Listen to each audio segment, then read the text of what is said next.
What's up, y'all? Welcome back to another episode of HoopTalk Podcast. It's gonna be episode 8, and it's a lot of stuff that we gotta talk about dealing with the NBA right now. It's a lot of trades, a lot of talks where trades might happen. It's a lot of signs. There's a lot of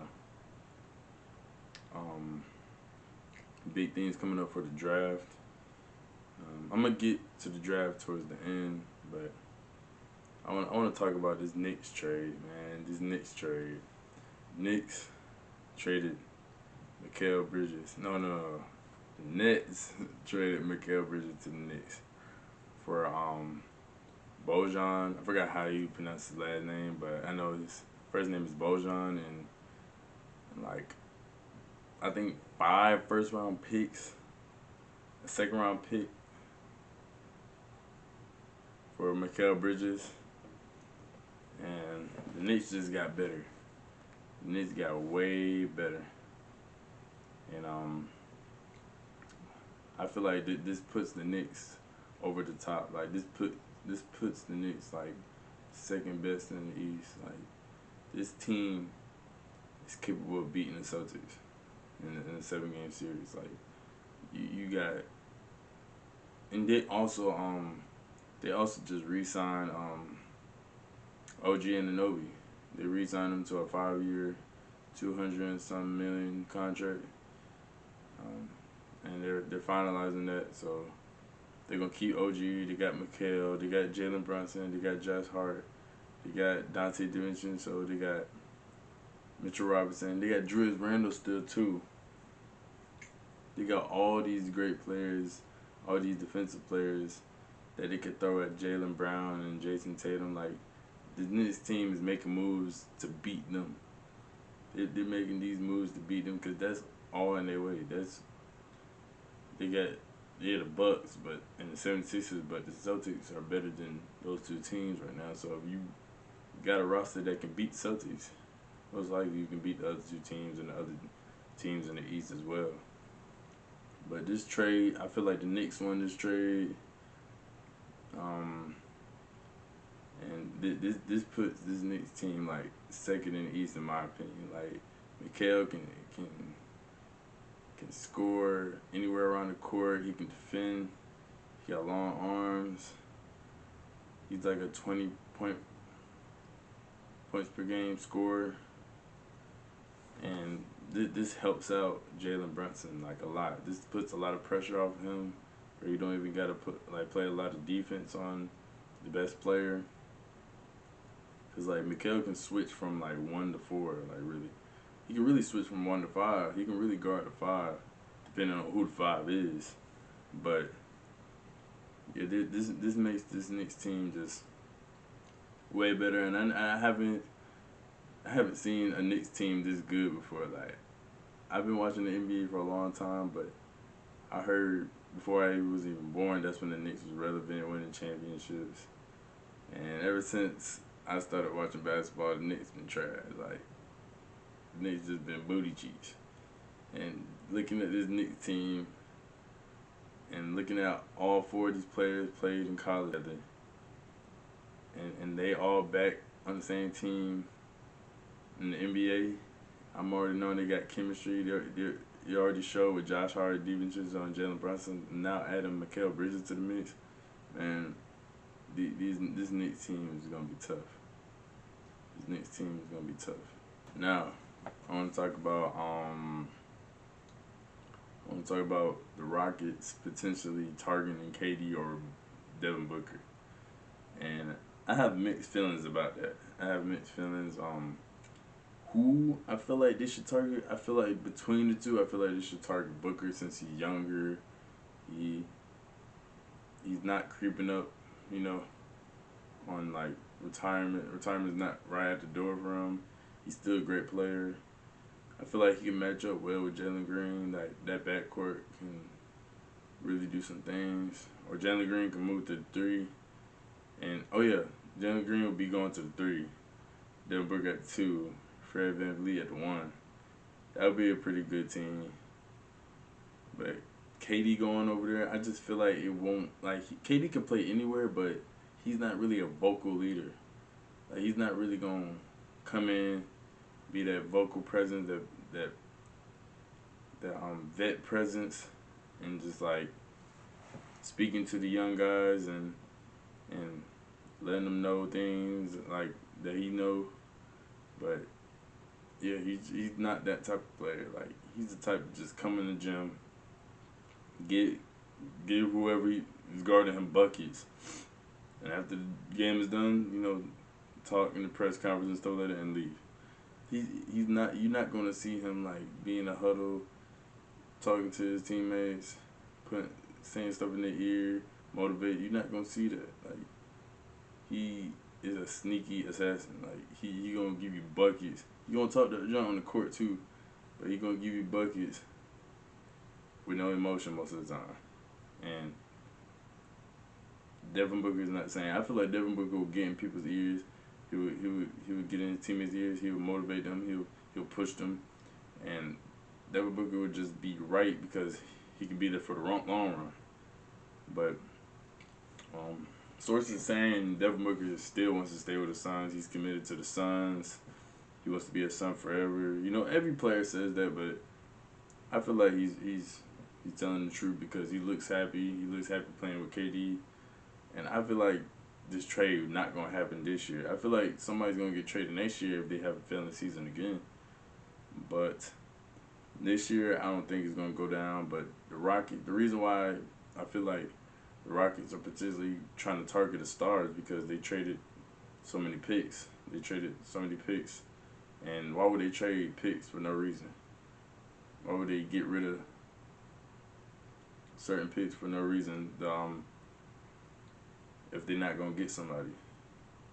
So that's why I feel like they're going to target one of them two.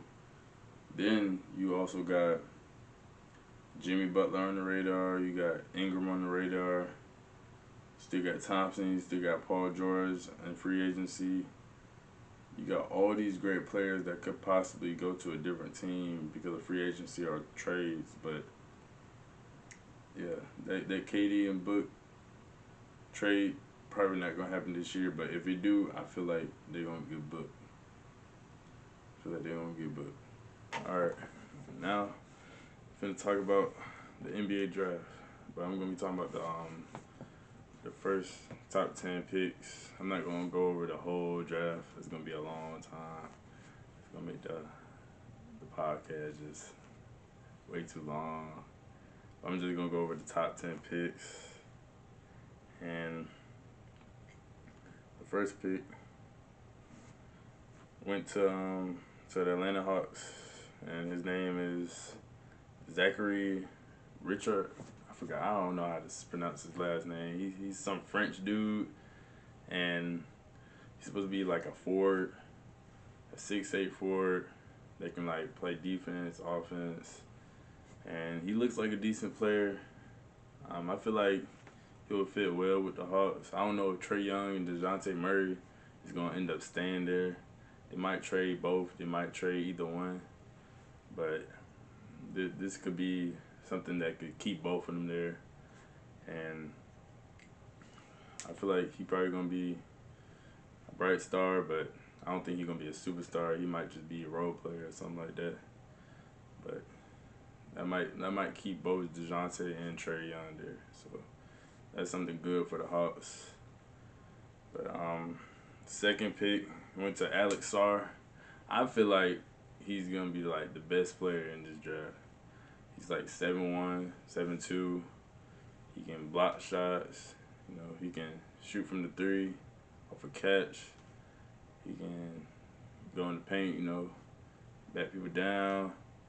He seemed like a good center from the highlights I seen from him. He seems confident. He's also another French player.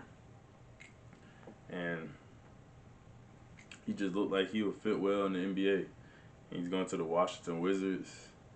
And, you know, the Washington Wizards tanking right now, so they on rebuild mode. So he's a good start, and they can really build a franchise around him. So I feel like he's going to be great in the NBA. Third went to Reed Shepherd.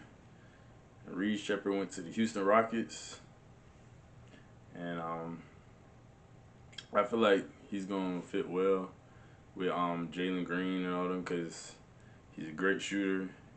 He can spread the floor. He's another guard out there, and I feel like that's going to expand their roster and make them be more versatile and not having like somebody always having the ball. He can like move without the ball and everything like that. So I feel like he's gonna be a good player for that team. And number 4 went to Stefan Castle, and he went to the Spurs, and he's a guard. I feel like he would be great with Wemby. That pick and roll, and Wemby can pop out or he can roll. You know, he can shoot from the 3 and he can just go in the paint. So I feel like that duo in the future is gonna be special. So I feel like that duo might be the best duo probably in like 5 years. I say 5 to 6 years, something like that. But yeah, that's a great pickup for the Spurs. They needed a guard. They already got some good big men plus Wemby. So that was a great pickup for the Spurs. The 5th pick went to Ron Holland, and that went to the Detroit Pistons. Now Detroit, they got a lot of guards, and they drafted another guard. I really don't know what route they going on. It seemed like every time they got a high draft pick, it seemed like they're not getting no better. They just recently fired they coach, Monty Williams, and they don't even have a coach yet.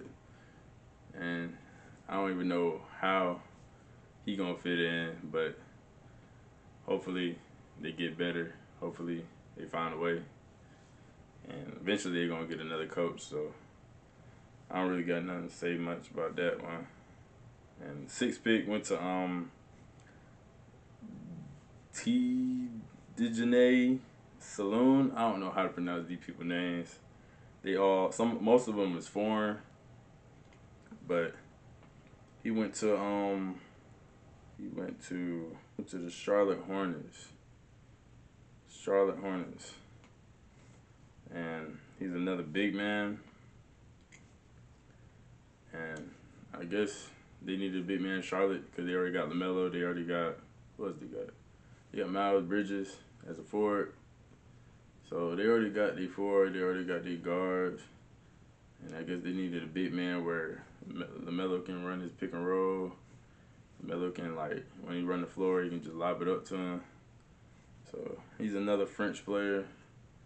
And I'm assuming he's going to do good. I really haven't seen some of his highlights. I really don't know who he is, but from the little bit of highlights I seen when I was watching the draft, he probably going to do good with the Charlotte Hornets if they stay healthy, because it seems like they always get injured.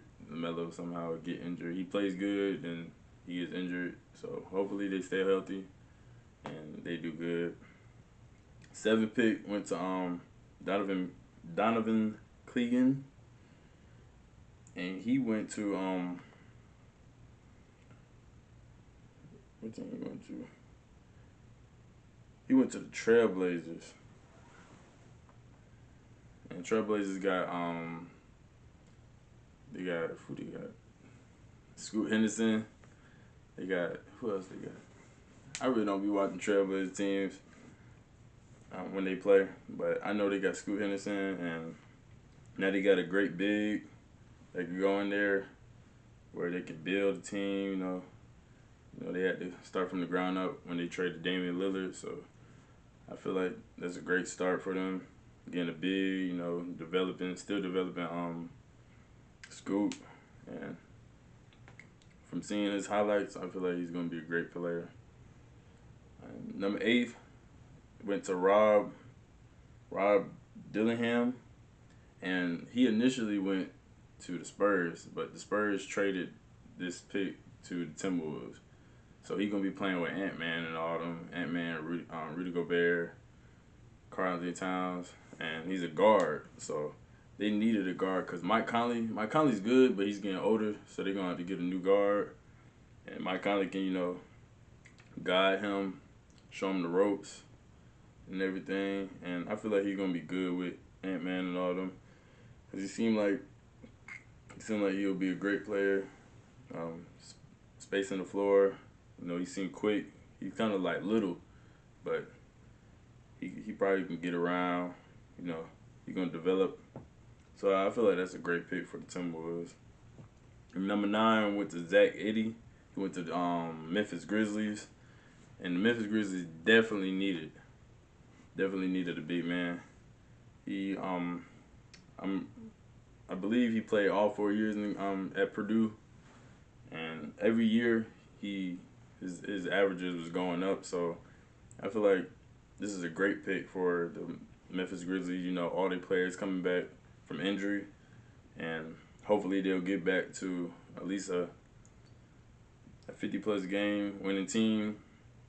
And him being on this team made them even better. Jaren Jackson can, guide them, show them the ropes. And that was a great pickup for the Memphis Grizzlies. And then number 10 went to Cody Williams, Jalen Williams' brother. And Cody Williams went to the Jazz. Not so fast. And Jazz, I don't even who on Jazz. Dang, who on Jazz? Dang, I do not know who on Jazz. But he went to the Jazz. He seemed like he's a long guard. He seemed like really the same player as Jalen Williams, just kind of taller a little bit. But from the highlights I seen, he seemed like he'll be a great player. He's gonna fit in the NBA well. And this team, the Jazz team, I know they're a young team, so he's gonna, rebuilding with the Jazz, and hopefully he does good being on that team. And if he doesn't, then he will go elsewhere. But from the highlights I've seen, he's gonna be a great player. But those are the top 10 picks in the draft this year. This draft really, it was an alright draft. It's weaker than a whole bunch of other drafts before this, but we'll see how these players fit in the next season. But overall, I'll give this draft probably a C-. But the best player in this draft, I feel like, is gonna be Alex Sarr. He just seemed more confident than everybody. He seemed like he's ready for the NBA. He just seemed like he just gonna get Rookie of the Year next year. And that's it for this podcast, episode 8, and I'll see you on the next episode. Peace.